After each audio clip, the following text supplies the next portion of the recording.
Welcome to Kulanjiya IAS Academy. இன்றைக்கி நம்ம இந்த வீடியோவில் பார்க்க போகிறது ஜனவரி 3ஆம் தேதிக்கான கரண்ட் அஃபேர்ஸ் நியூஸஸ் தான் பார்க்க போகிறோம். வாங்க வீடியோக்குள்ளே போகலாம்.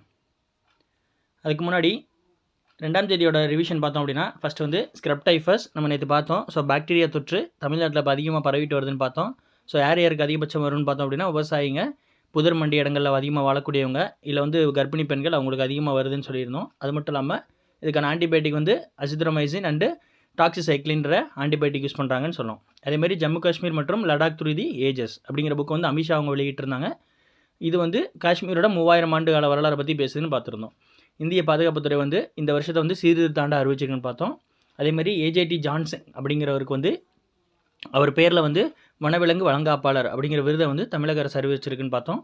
எக்ஸசிவ் நைட்ரேட்ஸ், அதாவது நீரில் வந்து பூமியிலேருந்து வரக்கூடிய நிலத்தடி நீரில் நைட்ரேட்டோட அளவு அதிகமாக இருக்குன்னு பார்த்தோம். அந்த அளவு அதிகமாக இருக்கிறதுனா 3 மாநிலங்களை வந்து பார்த்துருந்தோம். ஸோ இதில் வந்து நைட்ரேட்டோட அளவு அதிகமானால வந்து ப்ளூ பேபி சிண்ட்ரோம் அப்படின்னு சொல்லி சின்ன பிள்ளைங்களுக்கு வந்து தோலோட நிறம் வந்து ப்ளூவாக மாறுறது. இது வந்து நீங்கள் கொஞ்சம் எக்ஸ்ட்ரா நியூஸ் வந்து, ஸோ இதை நல்லா நோட் பண்ணிக்கோங்க. ஸோ ப்ளூ பேபி சிண்ட்ரோம் வந்து நைட்ரேட்டோட அளவு அதிகமாகிறதுனால வரக்கூடியதாக இருக்குது. குழந்தைங்களுக்கு வரும், அதில் பேரில் இருக்கல பேபின்றது. ஸோ குழந்தைங்களுக்கு வரக்கூடியது தோலின் நிறம் ப்ளூவாக மாறும்.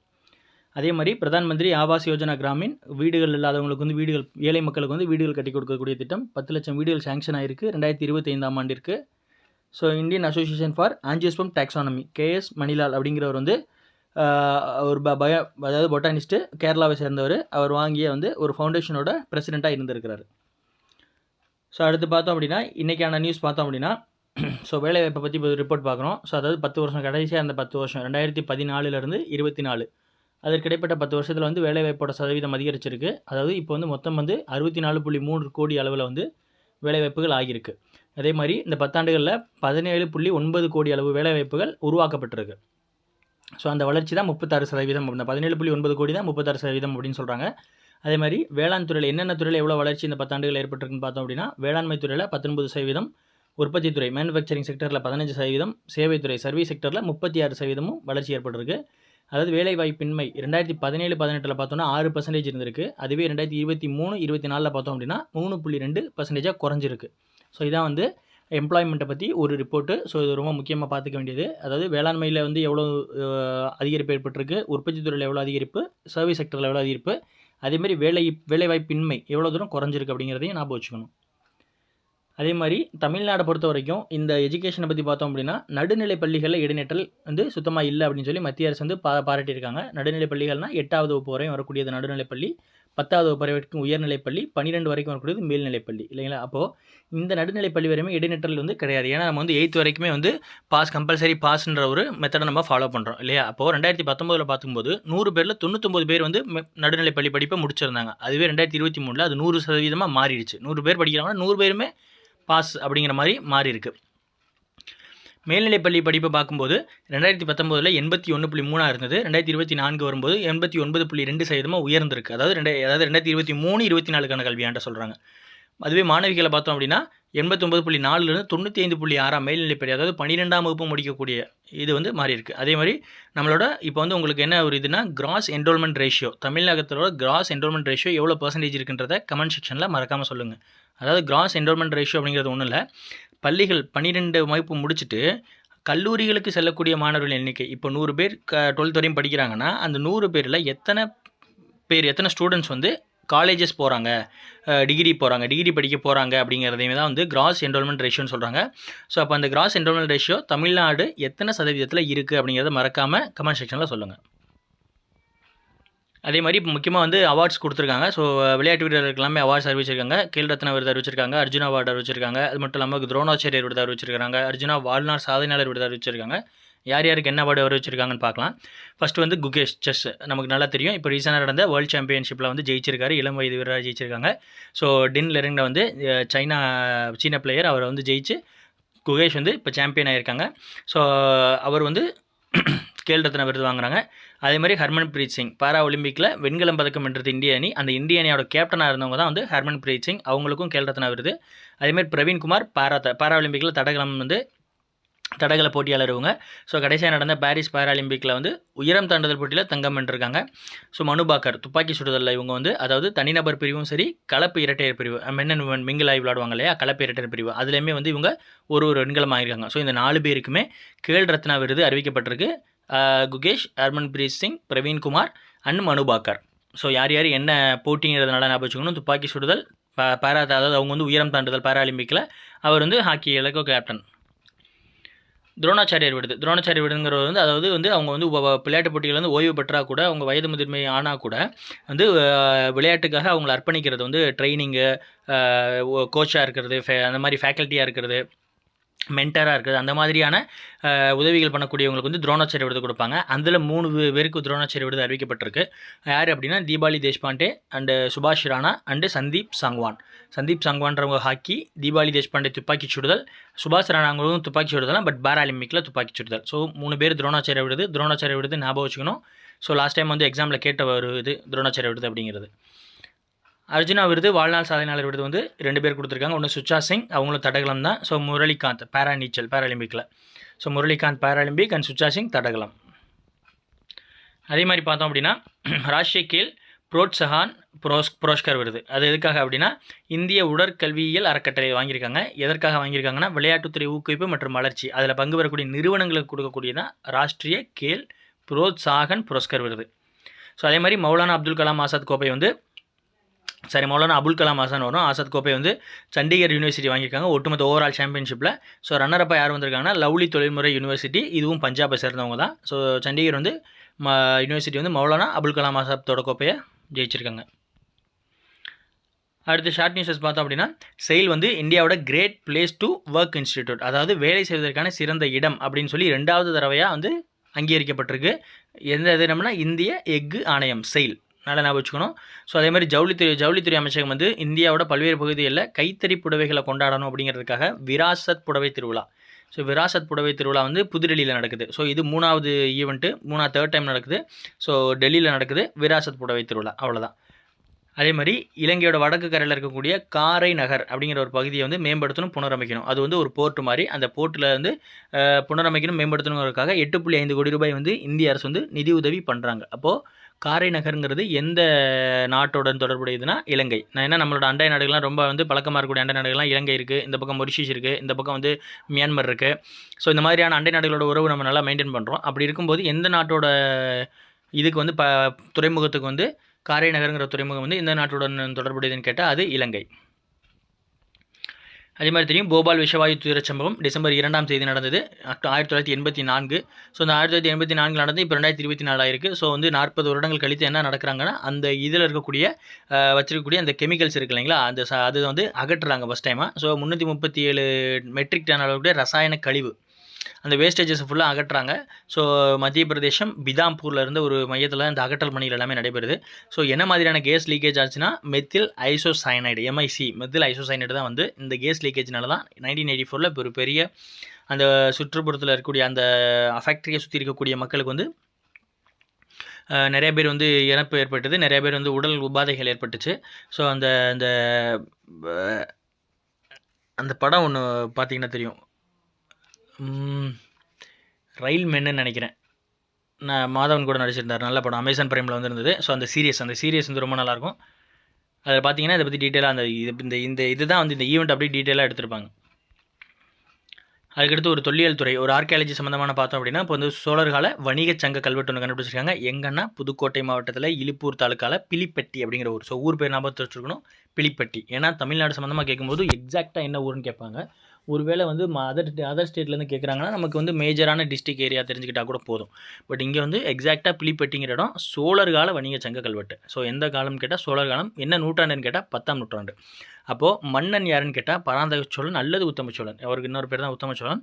ஸோ இதில் என்ன சொல்லியிருக்காங்க, அந்த கல்வெட்டில் என்ன சொல்கிறாங்கன்னா அங்குசம்னா என்னென்னா அந்த காலத்தில் யானையை கட்டுப்படுத்துறதுக்காக வேண்டி பயன்படுத்தப்பட்ட ஒரு கூர்மையான கொக்கி மாதிரி இது வந்து ஒரு கருவி. திரிசூலம், விளக்கு, இந்த மாதிரியான குறியீடுகள் எல்லாமே இந்த கல்வெட்டில் இருந்தது அப்படின்னு சொல்கிறாங்க. அடுத்து பார்த்தோம்னா அப்படின்னா க்ரீன் கிராஸ் டொமஸ்டிக் ப்ராடக்ட், அதாவது நமக்கு தெரியும் ஜிடிபி. இந்த வந்து க்ரீன் கிராஸ் டொமஸ்டிக் ப்ராடக்ட் அப்படிங்கிற எந்த இனிஷியேட்டிவ் எந்த ஸ்டேட் எடுத்திருக்காங்க அப்படின்னா சத்தீஸ்கர். க்ரீன் கிராஸ் டொமஸ்டிக் ப்ராடக்ட்னா ஒன்றும் இல்லை, என்விரான்மெண்டலை ஜிடிபிக்குள்ளே சேர்க்குறது. அதாவது என்விரான்மெண்டலில் இருந்து எப்படி வந்து என்விரான்மெண்டல் மூலமா வந்து நம்ம வந்து அதில் வந்து ஜிடிபி கிராஸ் டொமஸ்டிக் ப்ராடக்ட்டில் எப்படி இம்ப்ரூவ்மெண்ட் பண்ணுறது, என்விரான்மெண்ட் மூலிமா எப்படி எக்கனாமிக்கல் க்ரோத்தை உண்டாக்குறது. ஸோ அது மட்டும் இல்லாமல் எக்கனாமிக் இது போட்டிருக்காங்க பார்த்தீங்கன்னா, அன்லைக் த ட்ரெடிஷனல் ஜிடிபி மாதிரி இல்லாமல் which focus solely on economic அவுட்புட்டில் மட்டும்தான் நார்மலாக இருக்கக்கூடிய ட்ரெடிஷனல் ஜிடிபி பண்ணும். பட் வந்து க்ரீன் ஜிடிபி பொறுத்த வரைக்கும் கன்சிடர்ஸ் நேச்சுரல் ரிசோர்ஸ், அதாவது இயற்கை வளங்கள், டிப்ளஷன் அண்ட் ஈக்கோலாஜிக்கல் டீக்ரேடேஷன், அதாவது சுற்றுச்சூழலை வந்து மாசுபாடு அடையாமல் சுற்றுச்சூழலை மேம்படுத்துறது மூலியமாக எப்படி நம்ம எக்கனாமிக்கல் க்ரோத்தை உண்டாக்கலாம். ஸோ இதன் மூலியமாக எப்படி வந்து ஒரு வளமான சமூகத்தை உண்டாக்க முடியும் அப்படிங்கிறதையுமே இது பண்ணுறாங்க. ஸோ இதில் என்னென்ன சேர்த்துக்குவாங்க அப்படின்னா க்ளீன் ஏர், சுற்றமான காற்று, வேறு அமௌண்ட் ஆஃப் CO2 அப்சார்ப்டு, எவ்வளோ தூரம் கார்பன் உமிழ்வை குறைக்கிறோம். ஸோ நம்ம வந்து கார்பன் உமிழ்வை குறைக்கிறதுக்கான இலக்கு நிர்ணயிச்சிருக்கோம். ஸோ அந்த கார்பன் உமிழ்வை குறைக்கிற இலக்குக்குமே இது வந்து ரொம்ப உபயோகரமாக இருக்கும். ஸோ இந்த இந்தியாவில் வந்து சத்தீஸ்கர் மட்டும் இல்லாமல் உலக நாடுகளில் எந்தெந்த நாடுகள்லாம் வந்து க்ரீன் ஜிடிபி இது பண்ணுறாங்க அப்படின்னா China, Bhutan and members of the European Union, அதாவது ஐரோப்பிய ஒன்றியத்தில் இருக்கக்கூடிய மெம்பர்ஸுமே வந்து இந்த க்ரீன் ஜிடிபியை வந்து அவங்க வந்து ஃபாலோ பண்ணிட்டு தான் இருக்காங்க. ஸோ முக்கியமாக வந்து ஜிடிபியோட நம்ம வந்து என்விரான்மெண்டலில் எப்படி வந்து அசோசியேட் பண்ணி நம்ம ஜிடிபியை வந்து இது பண்ணுறோம். ஸோ என்விரான்மெண்டலில் இருக்கக்கூடிய இப்போ கிடைக்கக்கூடிய பொருட்கள் மூலிமா எப்படி நம்ம வந்து நம்மளோட எக்கனாமிக்கல் வந்து இம்ப்ரூவ்மெண்ட் பண்ணுறோம், அதன் மூலிமா ஏற்றுமதி இறக்குமதி, அது மட்டும் இல்லாமல் வந்து CO2 குறைக்கிறது, இது மாதிரியான முக்கியமான விஷயங்கள் மூலிமா வந்து நம்மளோட ஜிடிபியை வந்து க்ரோத் பண்ணுறது தான். அடுத்து பார்த்தோம் அப்படின்னா ஹோல்சேல் ப்ரைஸ் இண்டெக்ஸ், அதாவது இப்போ வந்து ஹோல்சேல் ப்ரைஸ் இண்டெக்ஸ் வந்து மாற்றுறாங்க. ஹோல்சேல் ப்ரைஸ் இண்டெக்ஸோட பேஸ் இயர்னு ஒன்று இருக்குது இல்லைங்களா, அதாவது 2011 to 12 தான் பேஸ் இயராக எடுத்திருக்காங்க. 2011 முதல் 12க்கான நிதியான தான் ஹோல்சேல் ப்ரைஸ் இண்டெக்ஸோட பேஸ் இயராக இருந்தது. அதை இப்போ 2022 to 23 மாற்றிக்கலான்னு வந்து முடிவு பண்ணியிருக்காங்க. ஸோ ஒன்றும் இல்லை, ஹோல்சேல் ப்ரைஸ் இண்டெக்ஸ்லேருந்து வந்து ப்ரொடியூசர் ப்ரைஸ் இண்டெக்ஸாக மாற்றலாம் அப்படின்னு சொல்லி ஒரு 18 பேர் இருக்கக்கூடிய மெம்பர் ஒரு பேனல், அந்த பேனலுக்கு யார் தலைவராக இருக்கார் அப்படின்னா ரமேஷ் சந்த் அப்படிங்கிறவர் தான் வந்து நித்தி ஆயோகோட இதாக இருக்கார். அவர் வந்து தலைமையாக இருக்கிறாரு. இந்த கமிட்டி தான் வந்து இந்த 12 பேர் கூடிய பேனல் தான் வந்து எல்லாத்தையும் செக் பண்ணி ஆய்வு பண்ணி வந்து பேஸ் இயரை சேஞ்ச் பண்ணலாம். அப்போ பேஸ் இயர் இந்த மூலமாக சேஞ்ச் பண்ணுறதுனால இன்ஃப்ளேஷனை வந்து நம்ம வந்து கொஞ்சம் குறைக்க முடியும். அந்த பண வீக்கம்னு சொல்கிறோம் இல்லையா, ஸோ இன்ஃப்ளேஷனை குறைக்க முடியும். அதாவது பண வீக்கம்னா ஒன்றும் இல்லை, வாங்கும் தரன் சக்தி குறையிறது. அதாவது நம்மள்ட்ட பணம் கம்மியாக இருக்கும், வாங்கக்கூடிய பொருட்களின் விலை வந்து உயர்ந்துக்கிட்டே இருக்கும், நம்மளோட பணத்தின் மதிப்பு உயரவே உயராது. 10,000 ரூபாய் சம்பாதிக்கும் போது 15,000 உயரும், ஆனால் நம்ம வாங்குற 10 ரூபா பொருள் 20 ரூபாயாக மாறிடும். அப்போ அந்த உயர்வு வந்து இது வந்து 10%, 100% அப்படியே உயருது. ஆனால் என்னோட சேலரியை பார்த்தோம் அப்படின்னா வெறும் 50% தான் உயரும். அந்த மாதிரியான வாங்கும் திறன் சக்தி குறைஞ்சிட்டே இருக்கும், இன்ஃப்ளேஷன் அதிகமாகுது. ஸோ அப்போ வந்து இது என்ன சொல்கிறாங்க அப்படின்னா, the primary goal of updating WPI is to provide a more precise measure of inflation. இன்ஃப்ளேஷனை வந்து நம்ம வந்து மோர் ப்ரிசைஸாக வந்து செக் பண்ணலாம். ஸோ வந்து 2015 தான் வந்து லாஸ்ட்டாக வந்து இந்த ஹோல்சேல் ப்ரைஸ் இண்டெக்ஸை மாற்றினாங்க இயரை. அதாவது 2004லேருந்து 2005 இருந்தது, 2011லேருந்து 12 வச்சுருக்காங்க. இப்போ திரும்ப வந்து 2012 இதுலேருந்து 2022 to 23 வச்சுக்கலாம் அப்படின்னு சொல்லி மாற்றுறாங்க. So the includes improved accuracy in estimating real GDP and better understanding of inflation trends. So இந்த மாதிரி மாற்றுறதுனால நம்மளால் வந்து ஒரு உண்மையான ஜிடிபி, கிராஸ் டொமஸ்டிக் ப்ராடக்ட், இந்தியாவோட ஜிடிபி எவ்வளோ அப்படிங்கிறத மாற்ற முடியும். ஏன்னா 2011 to 12 2024 to 25க்கு 22 to 23க்கு ஏகப்பட்ட மாற்றங்கள் நடந்திருக்கு இல்லையா. அதாவது பணத்தின் மதிப்பு, அதாவது பொருட்களின் மதிப்பு அதிகபட்சமாக உயர்ந்திருக்கு, பணத்தின் மதிப்பும் சில வகையில் உயர்ந்திருக்கு. அப்போது நம்ம இந்த இயரை மாற்றுறதுனால தான் நம்மளோட இப்போ நம்மளால் எவ்வளோ வருமானங்கள் வருது இந்தியாவுக்கு, எதன் மூலியமாக எவ்வளோ வருமானம் வருது, மக்களால் எவ்வளோ செலவழிக்க முடியுது, எவ்வளோ தூரம் வந்து எவ்வளோ பேருக்கு வேலைவாய்ப்புகள் இருக்குது, வேலைவாய்ப்பு இல்லாத மக்கள் யார், அவங்க வேலைவாய்ப்பில் ஏற்பட்ட முன்னேற்றம் ஏதாவது இருக்கா. ஸோ இது எல்லாத்தையுமே டீட்டெயிலாக எடுத்து ஸோ இப்போ இன்ஃப்ளேஷன் எவ்வளோ இருக்குது அப்படிங்கிறது எல்லாத்தையுமே செக் பண்ண முடியும். ஸோ இதுக்காக பேஸ் இயரை மாற்றுவோம் அப்படின்னு சொல்லி சொல்கிறாங்க. அடுத்து பார்த்தோம் அப்படின்னா விஸ்டார், அதாவது இதெல்லாம் நம்ம ஏன் பார்க்கணும் அப்படின்னா குரூப் 1 லெவலில் வந்து இது முக்கியமாக இந்த அப்ரிவேஷன் குரூப் 1 குரூப் 2 கூட அப்ரிவேஷன்ஸ் நிறைய கேட்குறாங்க. அப்போ அந்த அப்ரிவேஷன்ஸ் எல்லாம் நம்ம நல்லா பார்த்து வச்சுக்கணும்.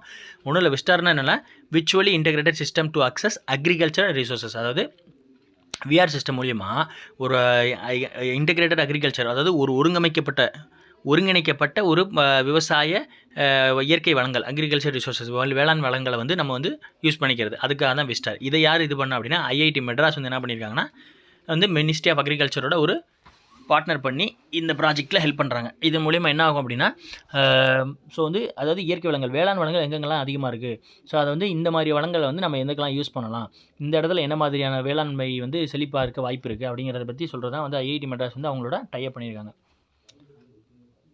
அதே தான், ஒன்றும் இல்லை, அப்ஜெக்டிவ் என்னென்னா ரிசோர்ஸ் யூட்டிலைசேஷன், இருக்கக்கூடிய வளங்களை எப்படி நம்ம யூட்டிலைஸ் பண்ணிக்கிறோம் அப்படிங்கிறது. ஸோ அடுத்து பார்த்தோம் அப்படின்னா காம்போசிட் எக்கலாஜிக்கல் டாஸ்க் ஃபோர்ஸ், அதாவது இந்தியன் ஆர்மி என்ன பண்ணுறாங்க அப்படின்னா ரிவர் ஆஃப் கோமதின்னு இருக்குது. அதாவது இந்த கோமதி ரிவர் என்ன அப்படின்னா கங்கை ரிவரோட ஒரு துணையாறு தான். அப்போது இந்த கங்கையோட துணையாராக வரக்கூடிய இந்த கோமதியை இந்தியன் ஆர்மி வந்து காம்போசிட் ஈக்காலஜிக்கல் டாஸ்க் ஃபோர்ஸ் அப்படிங்கிற ஒரு இது உருவாக்குறாங்க. அதில் யாரெல்லாம் இருப்பாங்க அப்படின்னா எக்ஸ் சர்வீஸ்மேன்லாம் எல்லாமே இருப்பாங்க. அவங்க என்ன பண்ணுவாங்க அப்படின்னா இந்த க்ளீன் கங்கா இருக்கு இல்லையா மிஷன், கங்கையை சுத்தப்படுத்தல் மிஷன், இந்த சுத்தப்படுத்தல் மிஷனில் வந்து இந்த எக்ஸ் சர்வீஸ்மேன் சேர்ந்த காம்போசிட் ஈக்காலஜிக்கல் டாஸ்க் ஃபோர்ஸில் இருக்கக்கூடிய வந்து ஹெல்ப் பண்ணுவாங்க. ஏன்னா ரிவர் கங்காவில் இருக்கக்கூடிய பொல்யூஷனை குறைக்கணும், அதுதான் முக்கியம். அதே மாதிரி பார்த்தோம் அப்படின்னா இந்த கோமதி ரிவர் வந்து அதோட துணையாராக வர்றதுனால இதையுமே ரீவைட்டலைசேஷன் பண்ணணும். அதாவது அதாவது ஒரு புனரமைத்தல், புதுப்பித்தல், அந்த மாதிரி முக்கியமான ஒன்றாக மாற்றணும் அப்படிங்கிறதுமே இது இதாக இருக்குது. ஸோ நமக்கு தெரியும் எங்கன்னா யூபி, உத்தரப்பிரதேஷில் ட்ரிபியூட்டரிஸ் மொத்தம் லைட்டாக பார்த்துக்கிட்டோம் அப்படின்னா கத்தியனா அண்ட் சாய். ஸோ இது ரெண்டும் ஒரு கொஞ்சம் முக்கியமான ட்ரிபியூட்டரிஸாக இருக்குது. அது ட்ரிபியூட்டரிஸ் ஆஃப் இது கோமதி. அடுத்து ஐஐடி கவுஹாத்தி என்ன பண்ணியிருக்காங்க அப்படின்னா பிரெஸ்ட் கேன்சர் தெரப்பி, அதாவது மார்பக புற்றுநோய்க்கு வந்து ஒரு ஹைட்ரோ ஜெல் வந்து இன்ஜெக்ட் பண்ணக்கூடிய ஒரு ஹைட்ரோ ஜெல்லை இது பண்ணியிருக்காங்க. அந்த ஜெல்லு வந்து பாடிக்குள்ளே போனதுக்கப்புறமே வந்து பாடியில் இருக்கக்கூடிய ஃப்ளூயினால் அதை கரைக்க முடியும். ஸோ அந்த தான் சொல்லியிருக்காங்க. So bio compatible and bio degradable, இது வந்து இயற்கையாகவே வந்து ஒரு உயிரி சிதைவு தான் இருக்குது, அது பயோ டிகிரேடபிளாக தான் இருக்குது. ஸோ வந்து இது மூலியமாக வந்து ஒன்றும் இல்லை, இந்த ஹைட்ரோஜல் வந்து வாட்டர் பேஸ்டாக இருக்குது அண்டு 3 டைமென்ஷனல் பாலிமர் ஒர்க்கு, நமக்கு அது கூட முக்கியம் இல்லை. ஸோ பிரெஸ்ட் கேன்சருக்கு வந்து ஹைட்ரோஜல் தெரப்பி பண்ணக்கூடிய கண்டுபிடித்த ஐஐடி எதுன்னு கேட்டால் IIT Guwahati. So already IIT Madras பார்த்தோம், இப்போ ஐஐடி கவுஹாத்தி பார்த்துருக்கோம், ஆனால் இந்தியன் ஆர்மி பார்த்துருக்கோம். ஸோ இப்போ ரிவிஷன் பார்த்தோம் அப்படின்னா நடுநிலை பரிவடை இடைநிற்றல் பார்த்தோம். ஸோ இந்தியாவோட தமிழ்நாட்டோட வந்து முன்னேற்றம் அடைஞ்சிருக்கு. 2019 99 இருந்தது, 2024 100% மாறிடுச்சு. மேல்நிலை கல்வியிலையுமே மாணவர்கள் எண்ணிக்கை உயர்வு, மாணவிகளோட எண்ணிக்கையுமே சதவீதமும் உயர்ந்திருக்கு. கேல்ரத்னா விருது முக்கியமாக குகேஷ் அவங்களுக்கு கொடுத்தாங்க, பிரவீன்குமார் அவங்களுக்கு கொடுத்தாங்க, அது மட்டும் இல்லாமல் ஹர்மன்பிரீத் சிங் கொடுத்தாங்க, மனு பாக்கர், இவங்க 4 பேரும் கேல்ரத்னா விருது கொடுத்துருக்காங்க. அதே மாதிரி துரோணாச்சாரியர் விருது 3 பேர் கொடுத்துருக்காங்க. ராஷ்டிரிய கேல் புரோத்சாகன் புரஸ்கர் விருது அது வந்து ஒரு அறக்கட்டளை வாங்கியிருக்காங்க. ஸோ பிலிப்பட்டியை பொறுத்த வரைக்கும் சோழர் கால கல்வெட்டுகள், அந்த வணிக சங்க கல்வெட்டு, எந்த மன்னன்னா பராந்தக சோழன் அல்லது உத்தம சோழன், அவங்கள பற்றி தான் வந்து பேசுது. சத்தீஸ்கர் பார்த்தோம், அதாவது க்ரீன் ஜிடிபி ஃபஸ்ட்டு ஸ்டேட் வந்து சத்தீஸ்கர் தான். ஸோ வந்து க்ரீன் ஜிடிபினா என்விரான்மெண்ட்டில் அசோசியேட் பண்ணி பண்ணுறது, அவ்வளோதான். ரமேஷ் சந்த் ஆஃப் நிதி ஆயோக் நமக்கு தெரியும், 18 பேர் இருக்கக்கூடிய பேனல் என்ன பண்ணாங்க அப்படின்னா ஹோல்சேல் ப்ரைஸ் இண்டெக்ஸை மாற்றுறாங்க, பேஸ் இயரை மாற்றுறாங்க. 2011 2022 to 2023 மாறுது. ஸோ விஸ்டாருங்கிறது எந்த ஐஐடி வந்து டைப் பண்ணிச்சு அப்படின்னா ஐஐடி மெட்ராஸ். ஸோ அக்ரிகல்ச்சரில் இருக்கக்கூடிய ரிசோர்ஸஸை எப்படி நம்ம யூட்டிலைஸ் பண்ணலாம் அப்படிங்கிறது முக்கியமாக தெரிஞ்சுக்கணும். அதே மாதிரி national mission for clean Ganga, இந்த நேஷனல் மிஷன் என்ன பண்ணாங்க அப்படின்னா நமக்கு தெரியும் இந்தியன் ஆர்மி மட்டும் இல்லாமல் அந்த காம்போசிட்டிவ் டாஸ்க் ஃபோர்ஸ் இருக்குல்ல சிஇடிஎஃப், ஸோ அது வந்து எக்ஸ் சர்வீஸ் ஆர்மி மேன் இருப்பாங்க. ஸோ அவங்க எல்லாமே சேர்ந்து ஸோ இந்த க்ளீன் கங்கா மிஷனில் வந்து கோமதி ரிவரை ரீவைட்டலைசேஷன் பண்ணணும் அப்படிங்கிறது முக்கியம். ஸோ யூபியில் இருக்கக்கூடியது. அதே மாதிரி ஐஐடி கவுஹாத்தி. ஸோ ஐஐடி கவுஹாத்தினா நமக்கு தெரியும் பிரெஸ்ட் கேன்சர். ஸோ பிரெஸ்ட் கேன்சருக்கு ஒரு ஹைட்ரோஜெல் ஃபார்ம் வந்து கண்டுபிடிச்சாங்க. அந்த ஹைட்ரோஜெல் வந்து பயோடிகிரேடபிள் அண்ட் பயோ கம்பேட்டபிள் தான். ஸோ வந்து இதன் மூலிமா வந்து பிரெஸ்ட் கேன்சரோட இது வந்து ட்ரீட்மெண்ட்டை வந்து இன்னும் கொஞ்சம் குறைக்க முடியும், அதோட பாதிப்பை குறைக்க முடியும் அப்படிங்கிறது கண்டுபிடிக்கப்பட்ட ஐஐடினா ஐஐடி கவுஹாத்தி. ஸோ முக்கியமாக வந்து பார்த்தோம் அப்படின்னா ரொம்ப பேசிக் லெவலான நியூஸஸ் எல்லாமே குரூப் 4 குரூப் 2 லெவலில் கேட்பாங்க. கொஞ்சம் இன்டெப்த்தாக நல்லா வந்து நேஷனல் லெவலில் நல்லா இம்பார்ட்டன்ஸாக இருக்கக்கூடியது, அப்ரிவேஷன்ஸ் வரக்கூடியது, ஸ்கீம்ஸு, இந்த மாதிரி முக்கியமான இன்னோவேஷன்ஸு இதெல்லாமே வந்து குரூப் 1 லெவலில் கண்டிப்பாக நம்ம நல்லா படித்து வச்சுக்கணும். So thank you for every one. So எப்பயும் சொல்கிற மாதிரி கன்சிஸ்டன்சியாக படிக்கிறோம், வந்து இந்த வருஷம் எக்ஸாமை கண்டிப்பாக கிளியர் பண்ணுறோம். ஸோ தேங்க்யூ ஃபார் வாட்சிங். All the best to every one.